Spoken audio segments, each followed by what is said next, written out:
Welcome back to English through Tamil. Good day to you all.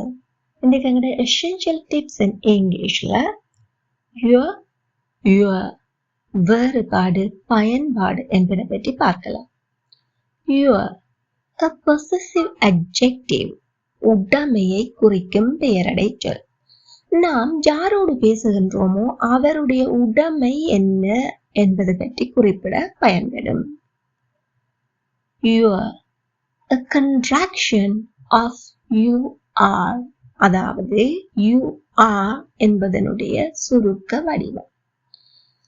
நாம் யாரோடு பேசுகின்றோமோ அவர் எப்படியானவர், என்ன செய்து கொண்டிருக்கிறார் என்பது போன்ற விடயங்கள் பற்றி கூற பயன்படும். வீடியோவை ஸ்கிப் பண்ணாம பாருங்க. இடையிடையே டிப்ஸ் அண்ட் ட்ரிக்ஸ் கூறுவேன். முடிவில் உங்கள் ஒவ்வொருவராலும் இதே போன்ற ஆயிரக்கணக்கான வாக்கியங்களை நடைமுறை வாழ்வில் your என்பன பயன்படுத்தி சரளமாக பேசக்கூடியதாக இருக்கு. Let's start the lesson. உங்களுடைய கார். இது எப்படி ஆங்கிலத்தில் சொல்லலாம்? Your car. உங்களுடைய குடும்பம்.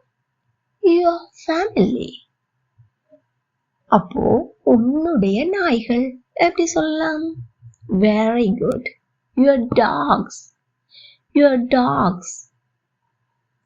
உன்னுடைய வயது. எல்லாருக்கும் தெரியும். சொல்லுங்க எல்லாரும். Well done. Your age. என்னோட சேர்ந்து சொல்லுங்க. Your age. உன்னுடைய பெயர். இதுவும் எல்லாருக்கும் தெரியும். Superb. Your name. Your name. என்னோட நேம் சொல்லுங்க. Your name. உன்னுடைய பிறந்த இடம். Well done. Your birthplace. Your birthplace. என்னோட சொல்லுங்க. Your birthplace. உன்னுடைய கிராமம். Very good. Your village. Your village. உன்னுடைய நாடு. எப்படி சொல்வோம்? Well done. Your country. Your country. இங்கு your plus noun.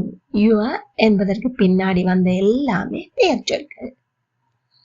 இதை வாக்கியங்களில் பார்ப்போம். உன்னுடைய சகோதரி அழகாக இருக்கிறாள். அதாவது உன்னுடைய சகோதரி அழகானவள். இது எப்படி ஆங்கிலத்தில் சொல்லலாம்? Your sister is beautiful. சொல்லுங்க. Your sister is beautiful. இங்க சில பேர் நினைப்பீங்க you என்பது நீ, நீங்கள் இப்படி வடிவங்களை குறிக்கிறது. அதோடு நாங்கள் எந்த இடத்திலுமே you என்றால் plural verb form தான் பயன்படுத்துவோம், வினைச்சொல். ஏன் இங்க is வந்திருக்கின்றது என்று அப்படி நினைப்பவர்களுக்காக இதை சொல்ல வேண்டும் என்று சொல்கின்றேன். ஏன் இங்க is வந்திருக்கிறது? சிஸ்டர், இங்க யாரை பற்றி கதைக்கின்றோம்? உன்னுடைய சகோதரியை பற்றி. சகோதரி ஒருமையா பெண்மையா? ஒருமை. அதனால்தான் இஸ் போட்டோம். இதுவே உன்னுடைய சகோதரிகள் அழகானவர்கள் அப்படின்னா என்ன வந்திருக்கும்? Your sisters are beautiful. உன்னுடைய சகோதரிகள் அழகானவர்கள், பெண்மை. அப்போ your என்பதற்கு பின்னாடி வருகின்ற பெயர்ச்சொல் ஒருமையா பெண்மையா என்பதை பொறுத்தே வினைச்சொல் அமையும். ஞாபகத்தில் வைத்துக் கொள்ளுங்கள். இது உங்களுடைய கார். நிறைய பேருக்கு இதுக்கு விட தெரிஞ்சிருக்கும். நிச்சயமாக நாங்கள் ஒரு வீடியோவிலையும் பார்த்திருக்கின்றோம், சுட்டி காட்டுகின்றோம். இது கார் ஒருமை. அப்போ என்ன வரும்? Very good. This is your car.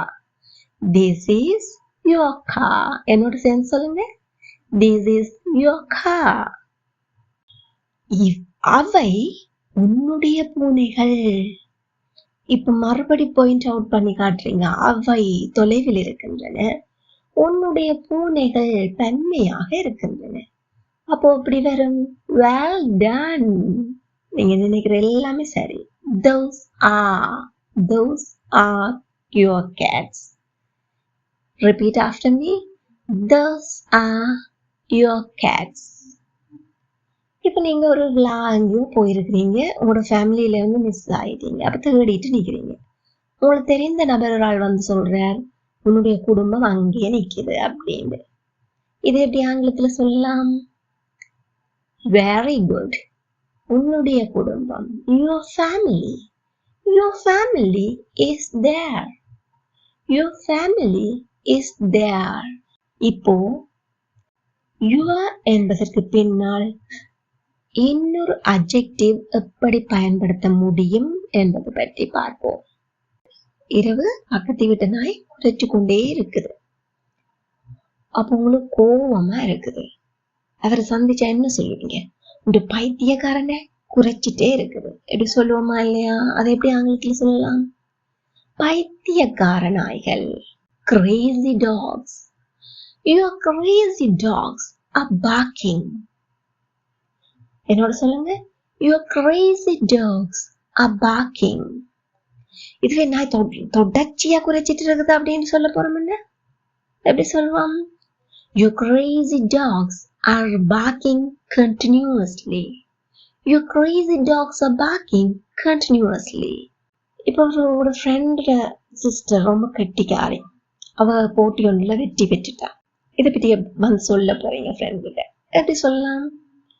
Your clever sister won the match. Your clever sister won the match. உங்களுடைய ஃப்ரெண்ட் புது கார் வாங்கி இருக்கிறார். உங்களை கூட்டிக் கொண்டே காட்டுறார். பாக்குறீங்க, உண்மையிலேயே அது ஒரு அற்புதமா இருக்கு. எப்படி சொல்லுவீங்க? உன்னுடைய புதிய கார் உண்மையிலேயே அற்புதமா இருக்கு. Your new car is really amazing. Your new car is really amazing. ரொம்ப இலகுவா இருக்குது இல்லையா? அப்போ பெயர் சொல்லுக்கு முன்னால் அந்த பெயர் சொல்லை விவரிக்கின்ற adjective போடுகின்றோம். அது ஆனால் யாருக்கு உடமையான பொருள்? உனக்கு அல்லது உங்களுக்கு, அதாவது நாம் பேசும் நபருக்கு. நீ அழகாக இருக்கிறாய். இப்படி ஆங்கிலத்துல சொல்லலாம். Very good. You are beautiful. இதை நாங்க சுருக்க வடிவத்தை பயன்படுத்தி சொல்லுவோம். எப்படி சொல்லுவோம்? You're beautiful. You're beautiful. என்னோட சேர்ந்து சொல்லுங்க. You're beautiful. நீ அன்பானவன், அதாவது அன்பாக இருக்கிறாய். எப்படி சொல்லுவோம்? Well done. You're kind. You're kind. நீ அடக்கமானவள். You're humble. You're humble. நீங்கள் கீழ்ப்படிவானவர்கள். எப்படி சொல்வோம்? Very good. You're obedient. You're obedient. நீங்கள் சுறுசுறுப்பானவர்கள். இதை எப்படி சொல்லலாம்? Well done. You are active. You are active. Really? You are active learners. ஏன் எல்லாரும் இதுவரை கேட்டுக்கொண்டு வந்து படிக்கிறீங்கன்னா நிச்சயமா ஆக்டிவ் லேர்னர்ஸ். இங்கே நாம் என்ன பார்த்துள்ளோம்? You are plus adjective. Kind, humble, obedient, active, beautiful எல்லாமே என்னது? Adjectives. இப்போ நாம் பேசுபவர் எப்படிப்பட்டவர் என்று சொல்வதற்காக இந்த adjectives பயன்படுத்தியுள்ளோம். இன்னொரு சந்தர்ப்பத்திலும் இந்த your என்பதை பயன்படுத்துவோம். அது என்னவென்று பார்க்கலாம். நீ எழுதிக் கொண்டிருக்கிறாய். இது எப்படி சொல்லுவோம்? எழுதிக் கொண்டு writing. You are writing. என்னோட சொல்லுங்க. You are writing. நீ சமைத்துக் கொண்டிருக்கிறாய். Well done. You are cooking. You are cooking. நீ படித்துக் கொண்டிருக்கிறாய். எப்படி சொல்லுவீங்க? Very good. You are studying. என்னோட சொல்லுங்க. You are studying. நீங்கள் வேலை செய்து கொண்டிருக்கிறீர்கள். You are working. You are working. என்னோட சொல்லுங்க. You are working. இதுவே நீங்கள் கடினமாக வேலை செய்து கொண்டிருக்கிறீர்கள் என்றால் எப்படி வரும்? Very good. You are working hard. You are working hard. நீங்கள் நடந்து கொண்டிருக்கிறீர்கள். எப்படி வரும்? Well done. You are walking. இப்ப நாங்க வேலை செய்து கொண்டிருக்கிறதுக்கு என்ன பார்த்தோம்? Working. நடந்து கொண்டு walking. என்ன சொல்லுங்க? வேலை செய்து கொண்டு working. நடந்து கொண்டு walking. நீங்கள் வரைந்து கொண்டிருக்கிறீர்கள். எப்படி வரும்? Superb. You are drawing. You are drawing. Repeat after me. You are drawing. இங்க எப்படி பயன்படுத்தியுங்க? You are plus verb. அதாவது வினைச்சொல் என்ன வடிவத்தில்? ing ஃபார்ம்ல. ing ஃபார்முக்கு இன்னொரு பெயர் உண்டு. அது என்ன? present participle. அப்படின்னா என்ன? நிகழ்கால வினை எச்சம். வினை எச்சம் என்பதால் தான் எங்களுக்கு துணை வினை சொற்கள் தேவைப்படுகின்றன. அப்போ இந்த ing என்று வரைக்கும் அதனுடைய மீனிங் எவ்வாறு அமைகின்றது? எழுதிக் கொண்டு ரைட்டிங், சமைத்துக் கொண்டு குக்கிங், வரைந்து கொண்டு டிராயிங், வேலை செய்து கொண்டு ஒர்க்கிங், நடந்து கொண்டு வாக்கிங். அப்போ அதை முற்றுப்பெற வைப்பதற்கு எங்களுக்கு இந்த ஆமிஸாரோ வர்ஸ்வரோ அல்லது வில்பியோ ஏதாவது ஒன்று கட்டாயம் உதவி வினைச்சொல் தேவைப்படுகின்றது. எதற்காக? அதை முற்றுப்பெற வைப்பதற்காக. இப்போ இரண்டையும் ஒரே வாக்கியத்தில் பார்ப்போம். நீ உன்னுடைய புத்தகத்தை வாசித்துக் கொண்டிருக்கிறாய். எப்படி வரும்? நீங்க நினைக்கிறது சரியாத்தான் இருக்கும். நிச்சயம் எங்கூட சேர்ந்து சொல்லுங்க. You are reading your book. You are reading your book. நீங்கள் உங்களுடைய வீட்டில் வசித்துக் கொண்டிருக்கிறீர்கள். You are living at your home. You are living at your home. நீ உன்னுடைய சைக்கிளை ஓட்டிக்கொண்டிருக்கிறாய். இது எப்படி வரும்? Very good. You are riding your bicycle. You are riding your bicycle. எங்கூட சொல்லுங்க. You are riding your bicycle. நீங்கள் உங்களுடைய அறையை சுத்தம் செய்து கொண்டிருக்கிறீர்கள். எப்படி வரும்? Well done. You are cleaning your room. You are cleaning your room. நீங்கள் வரும்போது உங்களுடைய கேமராவை எடுத்து வாருங்கள். இது எப்படி ஆங்கிலத்தில் சொல்லலாம்? When you are coming, bring your camera. When you are coming, bring your camera. எங்கூட சேர்ந்து சொல்லுங்க.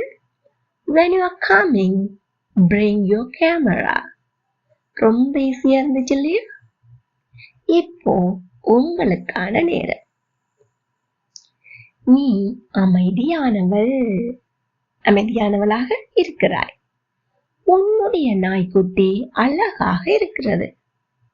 இந்த நாய்க்குட்டி அல்லது சின்ன பிள்ளைகள் அழகா இருந்தா நாங்க அதை எப்படி சொல்லலாம் என்று சொல்லி நாங்க ஒரு வீடியோவில் பார்த்திருக்கிறோம். பார்க்காதவங்க லிங்க் டிஸ்கிரிப்ஷன்ல இருக்குது, பாருங்க. நீங்கள் டிவி பார்த்து கொண்டிருக்கிறீர்கள். நீ உன்னுடைய மேஜையை அலங்கரித்துக் கொண்டிருக்கிறாய். விடைகளை கமெண்ட்ல சொல்லுங்க. அப்போ இன்னைக்கு நாங்க என்ன டிப்ஸ் ஞாபகத்துல வச்சுக்கொள்ள வேண்டும்? Your பின்னாடி என்ன வரும்? Noun அல்லது adjective plus noun. இந்த ரெண்டு சந்தர்ப்பத்திலே மட்டும்தான் இந்த your பயன்படுத்துவோம்.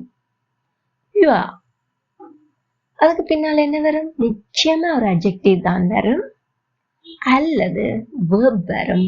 அந்த verb என்ன வடிவத்தில் இருக்கும்? ing ஃபார்மா இருக்கும். இந்த verb past participle ஃபார்மில் வருகின்ற சந்தர்ப்பமும் உண்டு. அது எங்கே வருமாயின் passive voiceல தான் வரும். அதை மேலும் ஒரு வீடியோவில் நாங்க பார்க்கலாம். வீடியோ பிடிச்சிருந்தா please like, share and subscribe.